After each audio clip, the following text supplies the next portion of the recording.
না, না, আমি কিছু বলিনি। আমি কিছু বলিনি, আমাকে ছেড়ে দাও। ছেড়ে দাও আমাকে। আমি কিছু বলিনি। আমি কিছু বলবো না। আমায় ছেড়ে দাও। তোকে ছেড়ে দেব?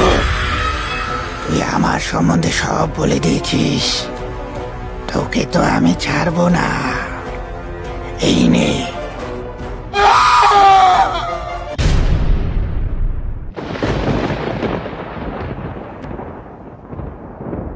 আমার সামনেই বছর 50-এর একটি লোক দাঁড়িয়ে আছে।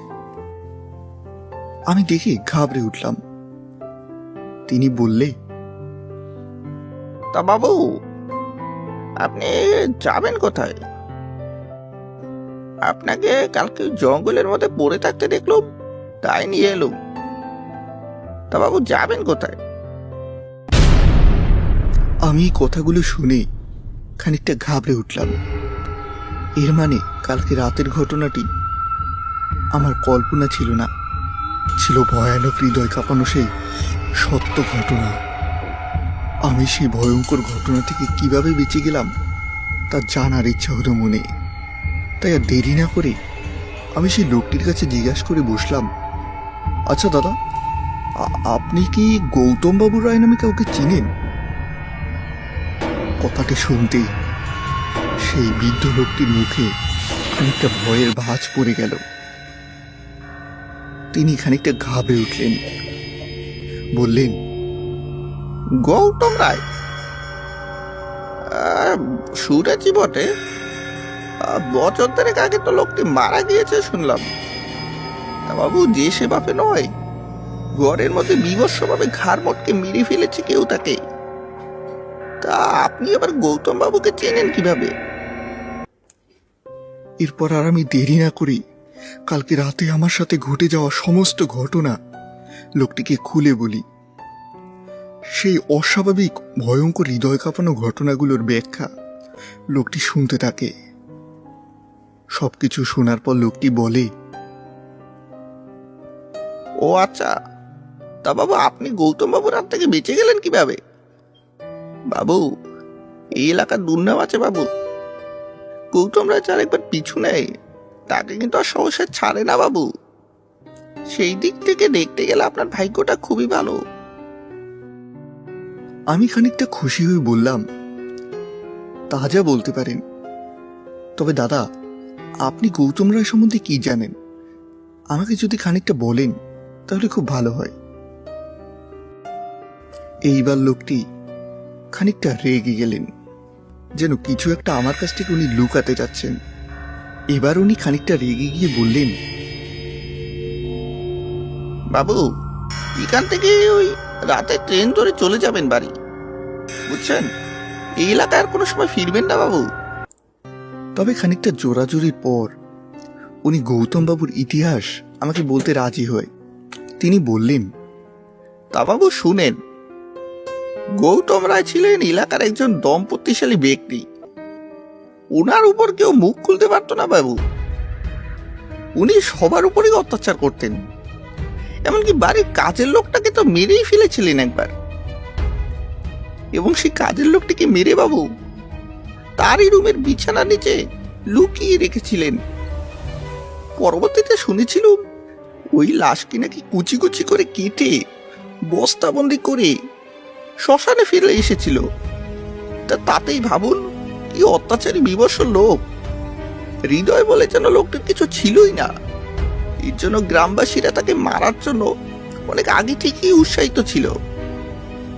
তা অত কিছু তো জানি না, তা শেষে ওনার অত্যাচার এত পরিমাণে বেড়ে যায় যে ওনার অত্যাচার থেকে বাঁচার জন্য আমাদের গ্রামবাসীদের মধ্যে কয়েকজন মিলে আমাদের পাশের জঙ্গলের এক তান্ত্রিক আছে, ওনার কাছে গিয়েছিল। শুনেছি উনি প্রেত, কালো জাদু ইত্যাদি নিয়ে ভালো কাজ করেন। তা বাবু আর বলবো কি, সেই গ্রামবাসীরা গিয়ে টাকার লোভে সেই তান্ত্রিককে দিয়ে ওই গৌতম বাবুকে বীভৎসভাবে হত্যা করিয়েছে বাবু। তার জন্যই তো বললাম, ঘাড় মোটকানো অবস্থায় পাওয়া গেছে দেহটি। শুনেছিলাম 3 বীভৎস নারী মূর্তি নাকি ওনার ঘাড় মোটকে দিয়েছিল। তারপর থেকেই বাবু ওই বাড়ির কাছে আর কেউ যায় না। আপনি যদি যেয়ে থাকেন তাহলে মহা বিপদে পড়বেন বাবু। আমি তখনও বলিনি যে সেই বাড়িতে গিয়ে একটা রাত কাটানোর জন্য আমরা 3 বন্ধু ঘুরেও এসেছি। বললে হয়তোবা লোকটি আমাকে এখানে আর রাখতে চাইতো না, তাই কথাটি আর বললাম না। লোকটি এবার বলে উঠল, তা বাবু এই ছিল আর কি, তারপর থেকে ওই বাড়ির আশেপাশে আর কেউ যায় না বাবু। যেই যায় সেই নাকি গৌতম বাবুকে দেখতে পায়, আর অনেকে নাকি ভূতের বাজি তোলে গৌতম বাবু সেখানে পৌঁছে যায়, আর সেই ব্যক্তিকে না মেরে থামে না বাবু।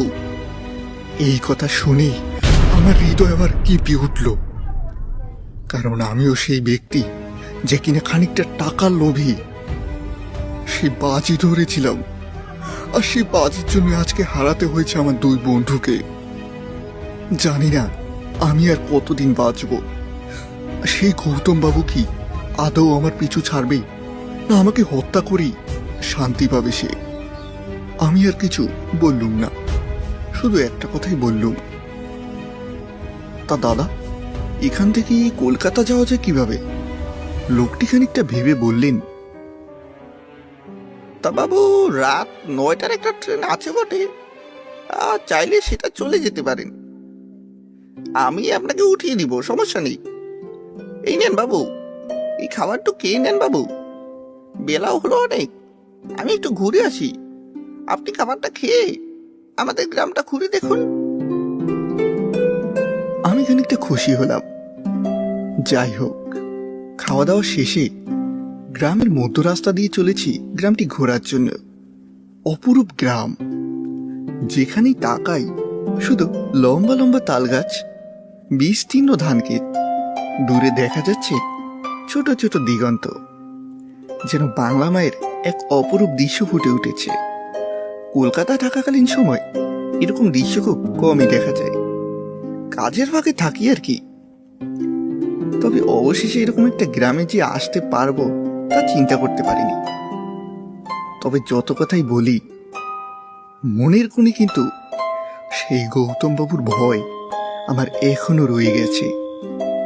দেখতে দেখতে সন্ধ্যা গড়িয়ে রাত হয়ে গেল। মোবাইলে দেখলাম রাত 8:35। ও হ্যাঁ, আমি তো লোকটার সাথে আপনাদের পরিচয় করাতে ভুলেই গেছি। লোকটির নাম রহমত। আমি রহমত চাচা বলেই ডাকি আর কি। বেশ ভালো একজন লোক, যত্নার্থে খুব ভালোই করেন। রহমত চাচা এসে বললেন, তা বাবু চলেন, রাত 9টার ট্রেন তো, এখন রওনা দিলে পৌঁছে যাবো বাবু। চলেন, চুচুড়া স্টেশনে যেতে হবে বাবু। এই কথা শোনা মাত্র আমার হৃদয় আবার কেঁপে উঠল। মেরুদণ্ডের হাড় যেন নড়ে উঠল। হাড় হিম হয়ে যাওয়ার মতো অবস্থা। এত স্টেশন থাকতে সেই চুচুড়া স্টেশন, যেখান থেকে সব কিছু শুরু, সেখানে কি আবার ফিরে যেতে হবে আমাকে? আবার পড়তে হবে সেই গৌতম বাবুর খপ্পরে? এই কথা ভাবতেই যেন আমার শরীর হিম হয়ে গেল, হৃদয় কেঁপে উঠল। আমি রহমত চাচাকে বলে উঠলাম, না না না চাচা, না চাচা, আমি যাব না ওখানে, আমি যাব না। ওখানে সেই গৌতম বাবুর খপ্পরে আমি পড়েছিলাম, কোনো মতে প্রাণ নিয়ে ফিরে এসেছি। আমি আর ওই স্টেশনে যেতে চাই না। এবার রহমত চাচা হেসে বলেন, আহাহা, বাবু ওই স্টেশন ছাড়া এখান থেকে কলকাতা যাওয়ার আর কোনো রাস্তা নেই যে। যেতে হলে ওই স্টেশন থেকে যেতে হবে বাবু, তাছাড়া কোনো উপায় নেই। ভাবলুম না, ভয় পেলেই চলবে না। যতই ভয় পাই, কলকাতা একবার পৌঁছে গেলে এই গৌতমবাবুর হাত থেকে তো বেঁচে যাব। তাই খানিকটা সাহস নিয়েই রহমত চাচার সাথে রওনা দিলাম চুচুড়ার উদ্দেশ্যে। জানি না চুচুড়া স্টেশনে আমার জন্য কি অপেক্ষা করছে। হয়তোবা গৌতম বাবু, সেই অসংখ্য কঙ্কাল বাহিনী, অথবা সেই বিভৎসতির নারী মূর্তি। কোনো মতে আমরা চুচুড়া স্টেশনে পৌঁছে ট্রেন ধরে আমি কলকাতায় চলে আসি। রহমত চাচাকে ধন্যবাদ দিতেই হয়, কারণ সে না থাকলে হয়তোবা আমার প্রাণ আজ বাঁচত না, হয়তোবা আমি আজ কলকাতায় ফিরে আসতে পারতাম না। লোকটিকে অসংখ্য ধন্যবাদ জানিয়ে ট্রেনে করে চলে এলাম কলকাতাতে। কলকাতায় আসতেই গৌতম বাবুর সেই ভয়ানক মুখটি দেখার সৌভাগ্য আমার আর হলো না। এভাবেই বেশ কয়েকদিন কেটে গেল। আমি প্রায় ভুলেই গিয়েছিলাম সেই গৌতম রায়ের কথা। তবে আমি তখনও জানতাম না আমার জন্য কি হৃদয় কাঁপানো ভৌতিক ঘটনা অপেক্ষা করছে। আমি যেহেতু কলকাতার একটি অফিসে কাজ করি, তাই প্রতিদিনই আমাকে সাইকেল নিয়ে যাতায়াত করতে হয়। আর হ্যাঁ, বাড়ি থেকে আমার অফিসের দূরত্ব মিনিট 10 পথ আর কি। আর আমার একটি সাইকেল থাকায় বেশ সুবিধাই হয় আর কি। প্রায় মিনিট 10 মধ্যেই বাড়িতে পৌঁছে যেতে পারি। অফিস থেকে বাড়ি ফেরার পথে শুধু একটি জঙ্গল পড়ে। জঙ্গলটি পার হলেই বাড়িতে পৌঁছে যাওয়া যায়। যথারীতি প্রতিদিনের মতো কাজ সেরে অফিস থেকে রওনা দিলাম। সেদিন বিজয় রাত হয়ে গিয়েছিল, তাই সাইকেল নিয়ে জোরে ছুটতে থাকলাম। কিছু দূর যেতেই দেখলাম